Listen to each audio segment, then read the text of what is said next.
All right, guys, and we are back today to bring you guys some more Oklahoma Sooners recruiting news and some things that we didn't cover in yesterday's video that we need to cover today. And we're going to talk about some 2025 five-star and other recruits that you guys just need to keep your guys' eyes on, because it's starting to seem like some of these five-star kids or some of these just 2025 kids in general might be wanting to wrap their recruitments up pretty quickly.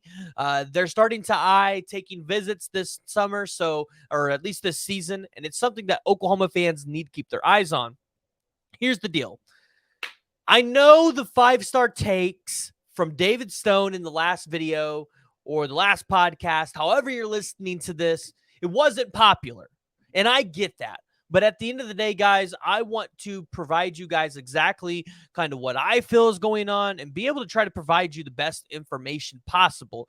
And sometimes that's not going to always be at the expense of everybody liking the take. But guys, before we dive into it, before we talk about some of the 2024 guys that have upcoming commitments, and we talk about the 2025 class and the 5-stars and the 4-stars that you guys need to keep your eyes on, go ahead, jump down in the comments below. Let me know what y'all's thoughts are. Hit that like, hit the subscribe button. And most importantly, if you're watching this on Apple, Google, or Spotify podcasts, please make sure to give me 5 stars, leave me a review. And if you're watching this on YouTube and you didn't know we had a podcast, well, you need to hop on over to any of those platforms. But we got to talk about some 5-star news. And before we get into the upcoming commitments, I want to talk about the one and only Williams Nwaneri, because it seems, although he is committed to the University of Missouri, it seems like Oklahoma is not out of this thing. And I might be hopeful by sharing this, but I feel like this is notable. Williams Nwaneri last night playing in Tulsa gets an opportunity to show off the Missouri colors, but takes the opportunity. And if you guys are able to see this here, he takes the opportunity to show off some OU colors. If you guys are able to see the screen here, this picture was brought to us courtesy of Cooper Pride, who is part of Unfair Sports. He's been on the podcast here, but as you can see right here, Oklahoma glove, Oklahoma cleats, Jumpman, baby. So, although he's committed to the University of Missouri, I did want to point this out. I thought it was interesting. I thought it was something that could be potentially noticeable, because we all know that this staff is not going to give up on the recruitment of Williams Nwaneri. They're going to continue to push hard, and they're going to continue to try to land this kid. So, want you guys to see it. And although this is not an indication that he's going to flip, I feel pretty good that William Nwaneri is wearing Oklahoma stuff, right? Maybe something happens in Oklahoma's favor. And I know some people will say, well, hey, all he's got is Oklahoma stuff to wear. Well, then he needs to get some Mizzou stuff that's the case. Missouri needs to, if they can pay him an NIL deal, they can get him some gear. But shifting into some 5-star news, because, well, not even just 5-star news. Let's get to the upcoming 2024 recruits first. So, for the upcoming 2024 recruits, we're going to start with the 3-star athlete, Andy Bass, out here of Oklahoma City, plays at Heritage Hall at 5'11", 200 pounds. Andy Bass is a guy that you would expect is likely going to end up playing a little bit of running back for the University of Oklahoma. But one of the things that I like about Andy Bass potentially committing to the University of Oklahoma and potentially being a part of this team is that Andy Bass is a guy that plays quarterback in high school.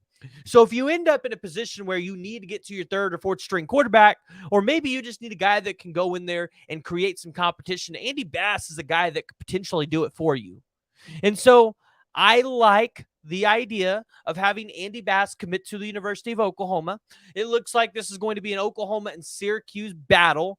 I know there's somebody else involved in here. I can't think of who it is at the moment. I think it's K-State, but I don't think K-State's a huge player at the moment. So it looks like DeMarco Murray will likely get the commitment of Andy Bass. And as you can see here, he's a state champion in track. So again, another multi-sport athlete.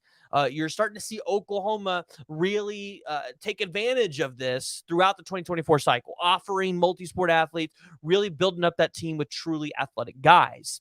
And in 2022, you see his stats right here: 318 passing attempts, 200 completions, 2,833 yards, 28 touchdowns, 8 interceptions, 117 rushing attempts, 970 rushing yards, and 17 rushing touchdowns. So Andy Bass, an elite guy that I think is going to be able to bring something to the team that the team is most notably potentially going to need, especially as they were not able to earn the commitment of Caden Durham.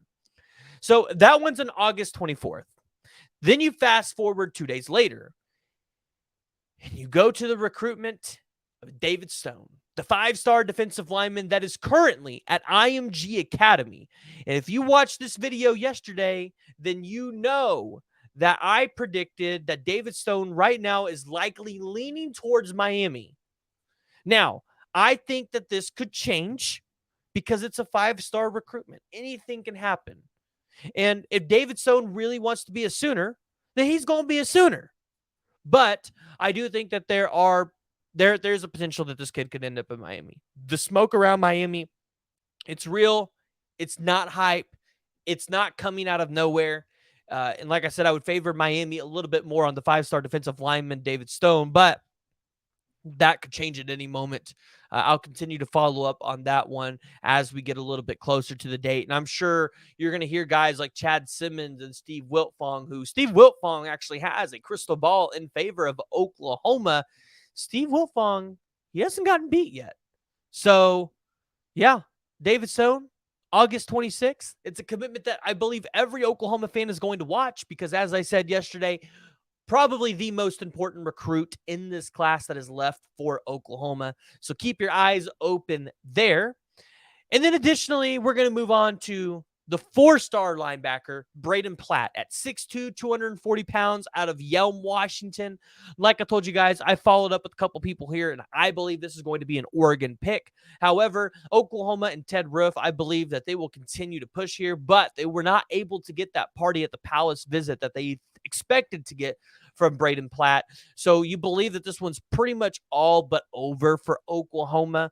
And I believe, like I said yesterday, they're going to be fine not taking any other linebackers in this class. I don't have any sources in the Switzer Center, but it seems like with all the guys that they took last year, the 4 freshmen that they have, and then Connor Neer, that Oklahoma's fine.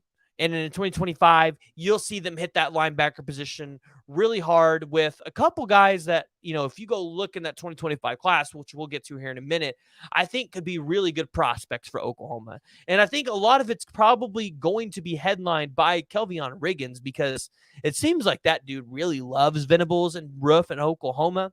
You've got Christian Thatcher. You've got Riley Pettyjohn out of McKinney, Texas.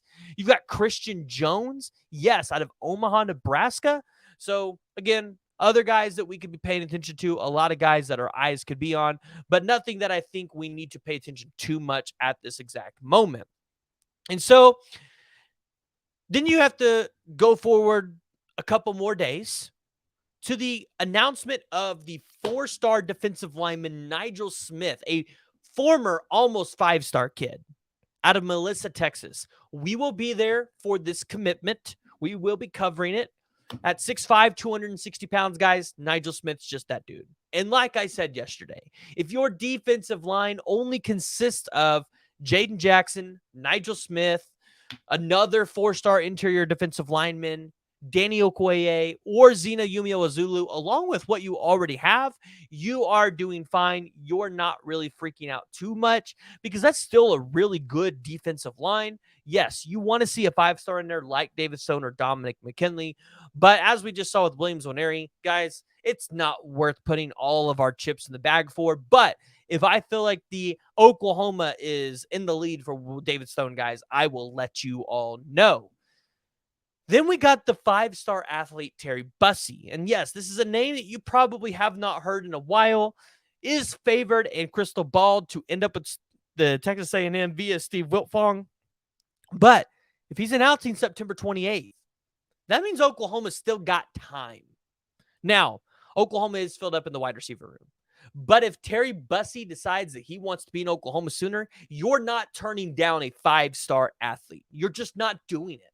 So it's going to be interesting. It's going to be curious to see exactly what happens with Terry Bussey if A&M can continue to pull this one out.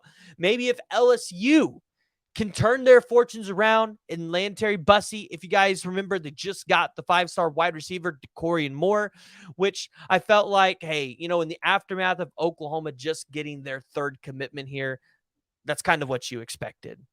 And so looking at the 2024 class, the rest of it, you got Grant Bricks, Daniel Akinkumi, Jordan Seaton, Michael Boganowski, you have Devon Jordan, you have Eli Bowen. Oklahoma still has targets. Although we don't have dates for these kids yet, I believe Dominic McKinley has one tentatively set for September 1st is what I heard through the grapevine. I don't know if that's true, so if anybody has any confirmation on that, jump down in the comments. But Oklahoma is still waiting on several commitments from several of their top targets at different positions, something that we got to keep our eye on. Now, transitioning to 2025, and I kind of went in a little bit with you guys on the linebacker position and why Oklahoma is really going to probably look at 2025 as the year to retool at the linebacker. Because I believe Oklahoma can position themselves well for Riley Pettyjohn. And then you talk about Christian Jones, a guy out of Omaha, Nebraska. We've talked about Oklahoma probably making a focus to really land guys in the Midwest, although you're going to really have to fight off Nebraska for this kid. If Oklahoma can go out here and take a top 50 player in the country and Christian Jones at the linebacker position, you're not going to complain too much. You've got Christian Jones, the 4-star wide receiver out of Las Vegas, Nevada. Told you guys why I like this recruitment. You've got DeMarco Murray and Ted Roof, who have been recruiting the Vegas area well. You've got Weston Port, the 3-star linebacker out of San Juan Capistrano, California. So, and then you got Kelvion Riggins, the other 3-star linebacker out of Fournier, Texas, who's been to Oklahoma, I think, twice. So Oklahoma's going to be looking good there as well. So I'm not really too worried about what Oklahoma is going to do at the linebacker position. I think they'll be fine. But then you look at some of the other targets in 2025 that Oklahoma's going to go after, right? So let's look at it. 5-star prospects. You've got the 5-star safety Jonah Williams out of Galveston, Texas. I think that's probably the most notable one, the one that we've talked about the most. You've got Nate Roberts. He's the number 2 tight end. Dude could end up being a 5-star when it's all said and done. But if you're Oklahoma, you're going to have to fend off the likes of Georgia and some other schools because, well, they just recruit the tight end position well, and they're going to go after a kid like that. And it doesn't look like this one's going to wrap up soon. Unless maybe Oklahoma starts to fill up that tight end room. Then maybe Nate Roberts gives Oklahoma a quicker look there. You got Michael Fasusi, the 5-star offensive tackle. Number 3 at his position, Michael DeBose. Those are both 5-star guys that Oklahoma has offered. And then you've got Lamont Rogers and Ty Haywood, who are both 5-star offensive tackles that Oklahoma definitely, or not 5-star, they are 4-star offensive tackles that could be potentially 5 stars by the end of the cycle. And then you look at the edge position. CJ Nixon, obviously Oklahoma should be favored there since he is from the state of Oklahoma, or at least he lives in the state of Oklahoma, not from here, but lives in the state of Oklahoma. Obviously, I have faith that Miguel Chavis will get done what he needs to there. Elijah Green and Armando Blunt. I mean, why would Todd Bates not offer the number 1 and the number 2 defensive linemen? But we're not, again, after what happened with Williams Nwaneri and David Hicks and some of the other defensive linemen guys, we're not counting our chips on 5-star defensive linemen anymore. We're gonna look at other positions, and if we land a 5-star defensive lineman there, you're feeling really good. And then you've got Devin Sanchez out of Houston, Texas, Oklahoma, A&M, Ohio State, Alabama. That's who you're really fighting off for the 5-star corner. And you're going to need it because this year you're going to lose Woody Washington. Key Lawrence, guys like that, guys that have been integral parts of this defense. So you're going to want to be able to replace that talent as much as possible. You can get Malik Hawkins at the cornerback position, but if you're looking at 5-star talent, Devin Sanchez is one that you want to look at. And then you've got DJ Pickett, the 5-star safety, number one at his position. That's one that you expect Oklahoma could potentially try to go out there and get. So I'm interested to see what is Oklahoma going to do in 2025 after the 2024 class, because we've talked about the 2024 class being so good for Oklahoma. And although it still has the potential to be that great class, 2025, guys, I've been telling you all year, I've been talking to the recruits. I think 2025 is really going to be the year you see this staff pop off on the defensive and the offensive side of the ball. Because plus, well, you got a nice quarterback in Kevin Sperry that's helping you recruit out there too. So guys, I want to hear from you. Go ahead, jump down in the comments below. Let me know what y'all's thoughts are around the recruitment of David Stone and some of these other prospects that have upcoming commitments. Additionally, if you guys haven't already, go ahead and hit that like and the subscribe button. If you're watching on any of the podcast platforms, Google, Apple, or Spotify, give me 5 stars. Leave me a review. Let me know what y'all's thoughts are.